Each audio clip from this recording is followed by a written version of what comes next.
अस्सलामुअलैकुम, मैं हूँ यास्मीन रिजवान। आज मैंने बनाया है ऐसी चाट, आप देख सकते हैं बिल्कुल नई है। ना ही ये आलू की है, ना ही ये जिस तरह की भी चाट आप बनाते हैं टिक्की वगैरह, किसी की भी नहीं है। बहुत हेल्दी चाट है और बच्चों को भी बहुत पसंद आने वाली है। अगर जो बच्चे दाल सब्ज़ी वगैरह नहीं खाते हैं, एक बार आप इस चाट को बना कर देखिए तो बच्चे खाते ही रह जाएंगे। तो इसको मैंने कैसे बनाया है, तो चलिए शुरू करते हैं अपनी इस रेसिपी को। आज तक आपने खड़े मूंग के आपने बहुत सी चीज़ें खाएंगे, पकौड़ी खाए होंगे, डोसा खाया होगा, बहुत सी चीज़ें बनती है, इसके लड्डू बनते हैं। लेकिन मैं एक नई चीज़ बना रही हूँ जो कि आप उसको कुछ भी कह सकती हैं। आप हरी चटनी से भी खा सकती है और उसको चाट की तरह भी खा सकती है। लेकिन बनाने का तरीका बहुत आसान है और थोड़ा सा अलग है। और यहाँ पर देखिए मैंने खड़े मूंग को लिया हुआ था और इसको हमने 1 घंटा खूब गर्म पानी में भिगो दिया है। तो अच्छे से ये थोड़े सॉफ्ट हो गए हैं। इनको हमें दरदरा सा पीस लेना है। और पीसने से पहले अब हमें क्या करना है, इसमें से हम थोड़े से मूंग निकाल लेंगे, यानी कि सिर्फ 2 चम्मच। तो यहाँ पर देखिए मैं 2 छोटे चम्मच, यानी कि बड़ा चम्मच है इसलिए मैंने इसे आधा चम्मच निकाला है। तो इतने से बस हमें मूंग निकाल लेना है। इसको दरदरा सा पीसना है, पानी का इस्तेमाल बिल्कुल नहीं करना है। और इसी के साथ देखिए यहाँ पर लिए हैं हमने पालक के पत्ते, जो कि हमने धोकर वॉश करके रखा हुआ है। 2 कच्चे आलू लिए हुए और ये लिए हमने मूली। तो इन सबको भी हमने ग्रेट कर लेना है। तो जब आलू के लच्छे निकालेंगे तो मैं आपको दिखाती हूँ किस तरह से निकालने हैं। कि मैंने एक ग्रेटर लिया हुआ है, तो जो बड़े दानों का ग्रेटर होता है, इससे हमें आलू के लच्छे निकालने हैं। क्योंकि जब हम इससे निकालेंगे तो जो लच्छे हैं बहुत बड़े बड़े से निकलेंगे और मोटे से निकलेंगे। तो मैं आपको एक आलू करके भी दिखा रही हूँ। और आलू को खड़ा घिसना है, इस तरह से बेड़ा नहीं करके, इस तरह से आप इसके लच्छे निकालिए। तो ये बहुत बढ़िया लगेंगे इस चाट में। देखिए एक आलू आपको घिस के मैंने दिखाया है, ये देखिए कितने बढ़िया से इसके लच्छे निकले। तो आलू को इस तरह से घिसना है। और रही पालक की बात, तो मैं आपको पालक को दिखाती हूँ। तो पालक को किस तरह से काटना है, इन पत्तों को इस तरह से बराबर से हम रख लेंगे। थोड़े रखिए, अगर आप ज़्यादा नहीं काट सकती तो मैं आधे आधे रख रही हूँ। और इस तरह से इसकी गड्डी बना लीजिए। और इसको बनाने के बाद में इसको बिल्कुल लंबा लंबा सा बारीक बारीक सा काटना है। तो ये देखिए इस तरह से पालक के लच्छों को काटना है। मैंने पीस लिया, बिल्कुल पानी का इस्तेमाल नहीं किया। आप देख सकते हैं बिल्कुल सूखे सूखे से हैं और बिल्कुल दरदरे से पिसे हुए हैं। और यहाँ पर देखिए हमने पालक को भी काट लिया है, जैसा कि हमने कहा था। इस तरह से लच्छों में हमें पालक को काटना है बारीक बारीक सा। और यहीं पर देखिए हमने आलूओं को अच्छे से धो लिया है। इसका सारा स्टार्च निकल चुका है और इसका सारा पानी खुश्क कर लेना है। और लच्छे भी आप देख रहे हैं एक एक खिले खिले से हैं। और मैं आपको दिखा दूँ, जो मैंने मूली को लिया था उसका क्या किया। मूली के हमने इस तरह से लच्छे निकाले हुए हैं। और मूली के एक पत्ते को लेकर हमने, जो हरे हरे से होते हैं, उनको धोकर इस तरह से इसमें बारीक सा काट लिया। तो इसका इस्तेमाल हमें बाद में करना है, लेकिन हमने पहले से ही रेडी करके रख दिया। और चलिए अब दिखाते हैं। मैं आपको हरी चटनी मैंने पहले से बना ली थी और एक मैं खट्टी मीठी वाली चटनी झटपट वाली बना रही हूँ, वो कैसे बनाते चलिए बताते हैं। तो यहाँ पर देखिए हमने गुड़ लिया, अगर आपके वजन में बता दें तो ये 50 ग्राम गुड़ है। इसको हमने इसे अच्छे से तोड़ लिया है। इसमें हम डाल देंगे थोड़ा सा पानी। तो ये झटपट वाली चटनी है। अगर आप इमली के पल्प वाली नहीं बनाना चाहती तो आप इसको भी फटाफट से बना सकती है। कभी कभी इमली घर पर नहीं होती है, मेरे पास है, लेकिन मैं आपको ये चटनी भी दिखाना चाहती हूँ। इमली वाली मैं दिखा चुकी हूँ। और इसी के साथ हम यहाँ पर यूज़ करेंगे आमचूर पाउडर। तो यहाँ पर हमने 2 चम्मच इसमें आमचूर पाउडर डाल दिया है। और इसी के साथ हम डाल देंगे यहाँ पर थोड़ा सा सफ़ेद नमक। और यहीं पर हम डालेंगे इसमें थोड़ा सा काला नमक। और यहीं पर अब हम डाल रहे हैं, देखिए यहाँ पर मैंने कश्मीरी देगी मिर्च ली है, जिससे कि कलर बहुत अच्छा आता है चटनी का। और इसमें कुछ भी नहीं करना, अब इसे हमें पका लेना है। तो देखिए इसको हमें धीरे धीरे से गैस पे पकाना है। चटनी मेरी, यानी कि सॉरी, गुड़ मेरा मेल्ट हो चुका है। आप देख सकती हैं कितना बढ़िया सा इसका कलर आ रहा है। और अब हमें क्या करना है, इसको बहुत ज़्यादा गाढ़ा नहीं करना है, क्योंकि जब ये चटनी ठंडी होती है तो ये गाढ़ी हो जाती है। बढ़िया से पक चुकी है। अब यहीं पर हम डाल देंगे, यहाँ पर हमने लिए थोड़े से मगज के बीज, वो भी इसमें डाल देंगे, क्योंकि देखने में ये बहुत अच्छे लगते हैं चटनी में। और इनको डालने के बाद में गैस की फ्लेम को बंद कर देंगे। चलिए करते हैं दूसरी तैयारी। दाल और पालक के पत्तों को हमने एक बाउल में ट्रांसफ़र कर लिया है। अब हमें क्या करना है, जो हमने यहाँ पर हमने ली है थोड़ी सी, एक छोटी सी मीडियम साइज़ की प्याज थी, उसको इस तरह से बारीक बारीक लच्छों में काट लिया है। इसको भी हम डाल देंगे। और यहीं पर हमने एक छोटा सा टुकड़ा अदरक का लिया हुआ है, उसको हमने इस तरह से बारीक से चॉप किया है, वो भी हमें इसी में डाल देना है। और यहाँ पर हमने ली है थोड़ी सी हरी धनिया। और यहाँ पर 2 बारीक कटे हुए हरी मिर्च, इसको भी हमें इसी में ट्रांसफ़र कर देना है। तो यहाँ पर देखिए हम डाल रहे हैं थोड़ी सी हींग, क्योंकि हींग बहुत फ़ायदेमंद होती है। अगर आप खाती है तो ज़रूर डालिए। और यहाँ पर हमने आधा चम्मच अजवाइन ली है, इस तरह से हाथों से क्रश करके अजवाइन को भी हम इसी में डाल देंगे। और यहाँ पर हम डालेंगे साबुत ज़ीरा 1 चम्मच। और इस सबको डालने के बाद हम थोड़ा सा इसमें डाल रहे हैं हल्दी पाउडर।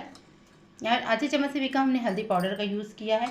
और यहीं पर हम डाल देंगे थोड़ा सा इसमें आमचूर पाउडर, क्योंकि इसका टेस्ट भी बहुत अच्छा आएगा। एक बार आप इसको बनाकर ज़रूर देखिए। अगर आपके बच्चे दाल वगैरह या सब्ज़ी वगैरह नहीं खाते हैं, इस तरह की चाट वगैरह बना कर देंगी या टिक्की बना देंगी तो भी वो लोग नाश्ते में टिफ़िन में भी देंगे तो बहुत पसंद करेंगे। नमक हमेशा जैसे कि हम कहते हैं टेस्ट के अकॉर्डिंग, तो यहाँ पर मैंने नमक टेस्ट के अकॉर्डिंग डाल दिया है। और यहीं पर अब हम डाल रहे हैं थोड़ी सी मैंने कुटी हुई लाल मिर्च डाली है। अगर आप मिर्च कम खाती है तो अपने टेस्ट के अकॉर्डिंग डालिए। तो हमने यहाँ पर थोड़ा सा मिर्चा डाला है, मोटा मोटा सा मैंने इसको कूट लिया है। और इन सबको डालने के बाद में जो हमने यहाँ पर थोड़े से ये खड़े मूंग रोके थे, यहाँ पर हम इसे डाल देंगे इसी तरह से, तो इसका क्रंच बहुत अच्छा आएगा। और इन सब के साथ ही यहाँ पर हमने 2 छोटे चम्मच बेसन लिया है। अगर आप चाहें यहाँ चावल का आटे का यूज़ कर सकती हैं, कॉर्नफ्लोर का यूज़ कर सकती हैं, अरारोट का, हमने यहाँ पर बेसन डाला है।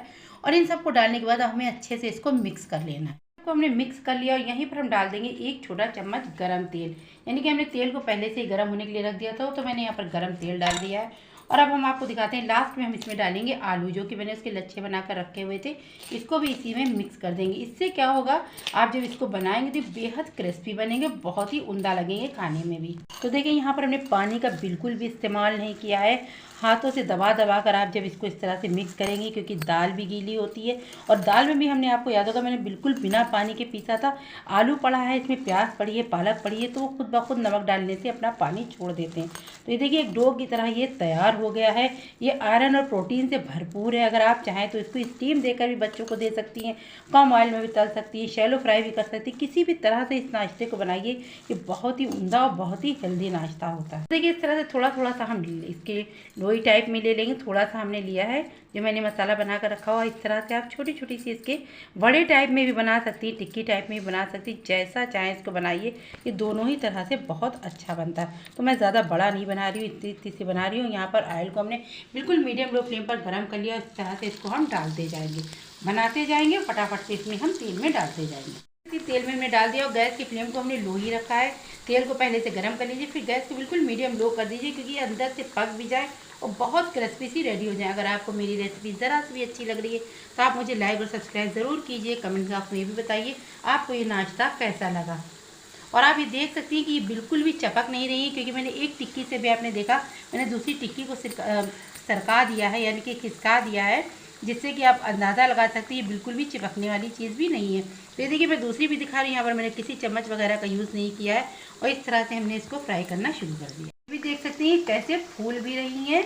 और अब हमको धीरे धीरे से पलट देना है। वाकई में बहुत उम्दा खुशबू आ रही है और बहुत ही अच्छा सा इसका कलर आया है। जब आप पलटेंगे तो यहाँ पर फिर गैस की फ्लेम को थोड़ा सा लो कर देंगे, क्योंकि दूसरी तरफ से भी हमको 3 से 4 मिनट तक की मीडियम लो फ्लेम पर पकाना है। और उसके बाद हमको इसको जो फ्राई करना है तो 2-4 मिनट के लिए तेज़ पर करना है। देख सकती हैं कितने बढ़िया से फ्राई हो चुकी हैं, बेहद क्रिस्पी हैं और बहुत ही टेस्टी लग रही हैं देखने में। आप चाहे तो इसको इसी तरह से हरी चटनी से या सॉस से भी खा सकते हैं। बच्चों को टिफ़िन में इस तरह से भी आप दे सकती हैं। और आपको एक चीज़ और बताते हैं, बिल्कुल भी ऑयल नहीं उठाती हैं। मैं आपको ये ऑयल दिखा रही हूँ, मैंने जितना शुरू में रखा था आप देख सकती हैं उतना ही तेल बरकरार है, ज़रा सा भी कम नहीं हुआ है। तो ये देखिए जैसे मैंने पहले बैच को फ्राई किया है वैसे ही हमें दूसरे बैच को फ्राई करना है। जैसे कि हमने इससे पहले भी बताया था वीडियो में, अगर आप चाहें तो इसको जो आप शैलो फ्राई भी कर सकती हैं, जिस तरह से कबाब वगैरह को तलते हैं वैसे भी कर सकती हैं। और स्टीम देकर भी बच्चों को इस नाश्ते को आप दे सकती हैं, जो कि ऑयल वगैरह नहीं खाते, वो स्टीम से भी इसको बना सकते हैं। वैसे भी ये बहुत अच्छा बनता है। देखिए हमारी सारी जो है टिक्कियाँ रेडी हो चुकी है। देखिए आप देख सकती हैं ये देखने में कितनी क्रिस्पी लग रही है। मैं आपको अंदर से दिखाती हूँ कि ये कितनी बढ़िया सी आई है, अंदर भी और अंदर से भी कितनी सॉफ्ट है, ऊपर से बिल्कुल क्रिस्पी बनी है, बहुत ही उम्दा बनी है। चलिए अब हम इसको सर्व करते हैं। तो कैसे करना है चलिए मैं आपको दिखाती हूँ। तो देखिए यहाँ पर एक मसाला मैंने तैयार किया है। यहाँ पर मैंने कुटी हुई लाल मिर्च ली है, आधा चम्मच कुटा भुना जीरा लिया है, इसी में हम थोड़ा सा डाल देंगे चाट मसाला। और इन सबको हमें अच्छे से मिक्स कर लेना है। तो आप हाथ से मिक्स कर लीजिए या चम्मच से कर सकती है। एक मसाला बन गया जो मैं इसके ऊपर डालूंगी। तो यहाँ पर देखिए इस तरह से हम टिक्की को रखते जाएंगे और फिर हम इसको ऐसे इस तरह से रखेंगे। मैंने इस तरह से प्लेट में इसको लगा दिया है। अब हमें यहाँ पर क्या करना है, यहाँ पर मैंने हरी चटनी को तैयार करके पहले से ही रखा हुआ है। तो यहाँ पर सबसे पहले हम इस पर डाल देंगे हरी चटनी।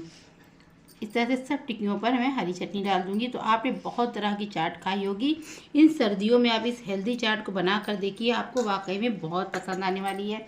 मुझे मैंने यहाँ पर लाल चटनी खट्टी मीठी वाली बना कर रखी हुई थी।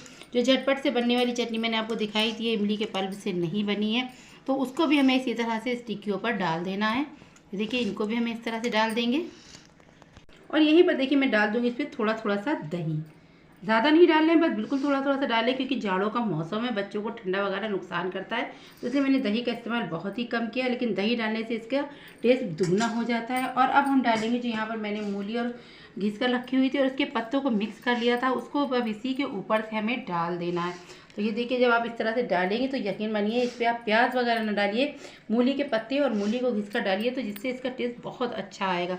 कितना आसान है इस चाट को बनाना, खाने में बेहद हेल्दी, प्रोटीन और आयरन से भरपूर है। इस तरह से मैं इसके ऊपर जो मैंने मसाला बना कर रखा था वो डाल देंगे, तो ये देखिए मेरी चाट रेडी हो गई है। अगर आपको अच्छी लगती है तो मुझे आप ज़रूर बताइए। अल्लाह हाफिज़, फिर मिलेंगे एक नई डिश के साथ।